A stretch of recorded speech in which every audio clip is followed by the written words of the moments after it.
Nesargi police station ವ್ಯಾಪ್ತಿಯಲ್ಲಿ March 30ನೇ ತಾರೀಕು 2026 March 30ನೇ ತಾರೀಕು ಒಂದು ಸಿದ್ದೇಶ್ವರ ಜಾತ್ರೆ ಒಂದು ನಡೀತಾ ಇತ್ತು. ಸುಮಾರು ರಾತ್ರಿ ಒಂದು 11:30 ಗಂಟೆ ಸಂದರ್ಭದಲ್ಲಿ ಒಂದು ಕೊಲೆ ಪ್ರಕರಣ ದಾಖಲಾಗಿದೆ.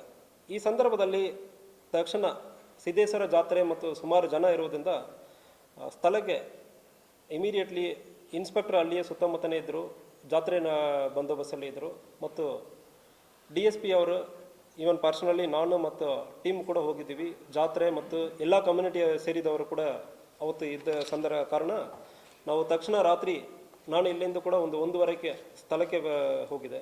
ಆ ಕೇಸಲ್ಲಿ ಏನಾಗಿದೆ ಅಂದರೆ ಶಂಕನಗೌಡ ಬಸನಗೌಡ ಪಾಟೀಲ್ ಇವ್ರಿಗೊಂದು 50 ವಯಸ್ಸು, ಜಾತ್ರೆ ಮುಂದೆ ಹೋಗ್ತಾ ಇದೆ, ಇವರು ಹಿಂದುಗಡೆಯಿಂದ ಸ್ವಲ್ಪ ಕುಡಿದಿರ್ತಾರೆ. ಒಬ್ಬರ ಮನೆ ಮುಂಚೆ ಈಗ ಆರೋಪಿಗಳು ಯಾರು ಇದೋ ಅವರ ಮನೆ ಮುಂಚೆ ಇವರು ಹೋಗಿ ಸುಮಾರು ಟೈಮ್ ಡಾನ್ಸ್ ಆಡಿಕೊಂಡಿರೋದು ಕಂಡು ಬಂದಿರ್ತದೆ. ಸೊ ಈ ಎರಡು ಮನೆಗೆ ಶಂಕನಗೌಡ ಪಾಟೀಲ್ಕೋ ಮತ್ತು ಮುದುಕಪ್ಪ ಅಂದರೆ ಇನ್ನೊಬ್ಬರು ಅವ್ರ ಮನೆ ಮುಂಚೆ ಇದು ಘಟನೆ ಆಗಿದೆ. ಈ ಮುದುಕಪ್ಪಕ್ಕೋ ಶಂಕನಗೌಡ ಪಾಟೀಲ್ಕೋ ಪೊಲಿಟಿಕಲ್ ರೈವಲರಿ ಸ್ವಲ್ಪ ಇದೆ. ಶಂಕನಗೌಡ ಪಾಟೀಲ್ ಅವರ ಸಹೋದರರು ಒಬ್ಬರು ಎಕ್ಸ್ ಚೇರ್ಮನ್ ಆಗಿರ್ತಾರೆ. ಈಗ ಮುದುಕಪ್ಪ ಅವನ ಹೆಂಡತಿ ಕೂಡ ಪಂಚಾಯತ್ ಪ್ರೆಸಿಡೆಂಟ್ ಆಗಿರ್ತಾರೆ. ಅದಲ್ಲದೆ ಮತ್ತು ಹುಡುಗ ಹುಡುಗಿ ವಿಚಾರದಲ್ಲಿ ಈ ಫ್ಯಾಮಿಲಿಯವರ ಆ ಫ್ಯಾಮಿಲಿಗೆ ಒಂದು ಸಂಬಂಧ ಇತ್ತು. ಅದು ಎರಡು ಮದುವೆ ಆಗಿಲ್ಲ. ಆ ವೈಮನ್ಸು ಕೂಡ ಈ ಎರಡು ಫ್ಯಾಮಿಲಿಗೆ ಕೂಡ ಇತ್ತು. ಸೊ ಈ ಶಂಕನಗೌಡ ಪಾಟೀಲ್ ಹೋಗಿ ಮನೆ ಮುಂಚೆ ಒಂದು ಡ್ಯಾನ್ಸ್ ಮಾಡಿಕೊಂಡಿರೋ ಸಂದರ್ಭದಲ್ಲಿ ಮುದುಕಪ್ಪ ಮತ್ತು ಅವ್ರ ಫ್ಯಾಮಿಲಿಯವರು ಸುಮಾರು ಒಂದು 15ರಿಂದ 20 ಮಂದಿ ಇಲ್ಲಿ ಯಾಕೆ ಡ್ಯಾನ್ಸ್ ಮಾಡ್ತಾ ಇದ್ದೀರಿ, ನಿಮ್ಮ ಮಗು ನಮ್ಮ ಮನೆಗೆ ಆಗ್ತಾ ಇಲ್ಲ ಅಂದರೆ ಹೇಳಿ ಸಡನ್ ಆಗಿ ಪ್ರೊವೊಕೇಶನ್ ಆಗಿ ಇವರನ್ನು ಹೋಗಿ ಹೊಡೆದಿರ್ತಾರೆ. ಆ ಸಂದರ್ಭದಲ್ಲಿ ಕೊಡ್ಲಿ ಮತ್ತು ಕಟ್ಟಿಗೆ, ಚೈನ್, ಸೈಕಲ್ ಚೈನ್ ಥರ ಇರುವ ಚೈನ್ ಇದೆಲ್ಲ ತೊಗೊಂಡೋಗಿ ಸಿವಿಯರ್ ಆಗಿ ಅಸಾಲ್ಟ್ ಮಾಡಿರ್ತಾರೆ. ಆ ಸಂದರ್ಭದಲ್ಲಿ ಶಂಕನಗೌಡ ಪಾಟೀಲ್ಗೆ ಸೀರಿಯಸ್ ಇಂಜುರಿ ಆಗಿ ಡೆತ್ ಆಗಿರ್ತಾರೆ. ಬೈಲೊಂಗಲ್ ಹಾಸ್ಪಿಟಲ್ಗೆ ತೊಗೊಂಡು ಹೋಗೋ ಸಂದರ್ಭದಲ್ಲಿ ಈ ಶಂಕನಗೌಡ ಬಸನಗೌಡ ಪಾಟೀಲನ್ನು ಕೂಡ ರಾತ್ರಿಯೇ ಡೆತ್ ಆಗಿರ್ತಾರೆ. ಈ ಕೇಸಲ್ಲಿ ಇದು ಬೇರೆ ನಾವು 11 ಜನವನ್ನು ಅರೆಸ್ಟ್ ಮಾಡಿದ್ದೀವಿ. ಮರ್ಡರ್ ಕೇಸ, ಕೊಲೆ ಮಾಡಿರುವ ಪ್ರಕರಣದಲ್ಲಿ 11 ಜನ.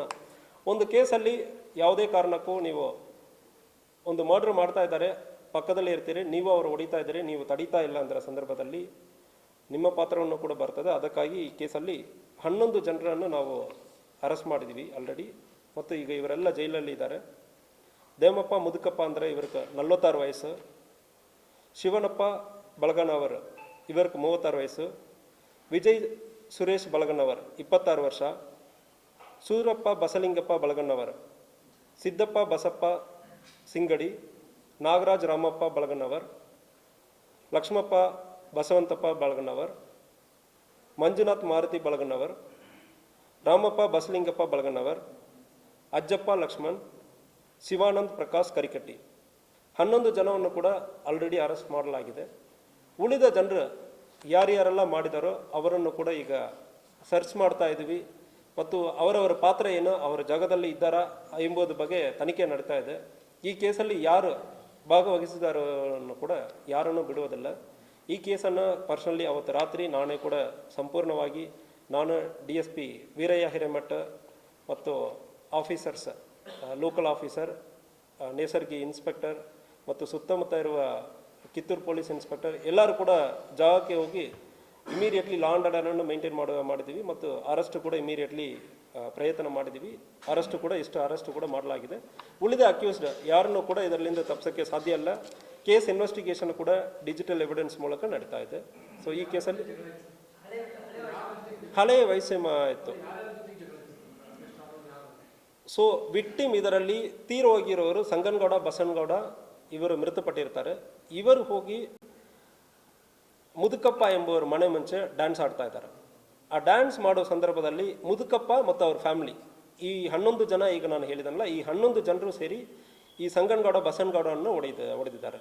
ಹೊಡೆಯುವ ಸಂದರ್ಭದಲ್ಲಿ ಅವನು ಮೃತಪಟ್ಟಿರ್ತಾನೆ.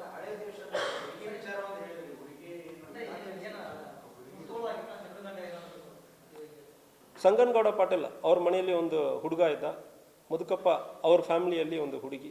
ಆ ಇಬ್ಬರು ಇದಕ್ಕೆ ಹಿಂದೆ ಪ್ರೀತಿಸ್ತಾರೆ ಅಂದರೆ ಆ ಪ್ರೀತಿ ಕೇಸಲ್ಲಿ ಇಬ್ಬರು ಕೂಡ ಬೇರೆ ಬೇರೆ ಮದುವೆ ಮಾಡ್ಕೊಂಡಿದ್ದಾರೆ ಅಂದರೆ ಸುದ್ದಿ ಇದೆ. ಸೊ ಆ ವೈಮನ್ಸ್ ಒಂದಿತ್ತು ಮತ್ತು ಪೊಲಿಟಿಕಲಿ ಕೂಡ ಸೊ ಈಗ ಸಂಗನಗೌಡ ಪಾಟೀಲ್ ಅವರ ಸಹೋದರ ಒಬ್ಬ ಎಕ್ಸ್ ಚೇರ್ಮನ್ ಆಗಿದ್ದಾರೆ. ಈಗ ಹೊಡೆದಿರುವ ಮುದುಕಪ್ಪ ಅವನ ವೈಫ್ ಕೂಡ ಈಗ ಪಂಚಾಯತ್ ಪ್ರೆಸಿಡೆಂಟ್ ಆಗಿದ್ದಾರೆ ಅಂದರೆ ನಮಗೆ ಪ್ರೈಮ ಫೇಸಿ ಮಾಹಿತಿ ಇದೆ. ಪೊಲಿಟಿಕಲ್ ರೈವಲರಿ ಮತ್ತು ಇಂಥ ಬೇರೆ ಬೇರೆ ವಿಚಾರಗಳಿರೋದ್ರಿಂದ ಈ ವೈಮನಸ್ಸಿನಿಂದ ಪ್ರೊವೊಕೇಶನ್ ಆಗಿದೆ, ಅದರಿಂದ ಮರ್ಡರ್ ಆಗಿದೆ.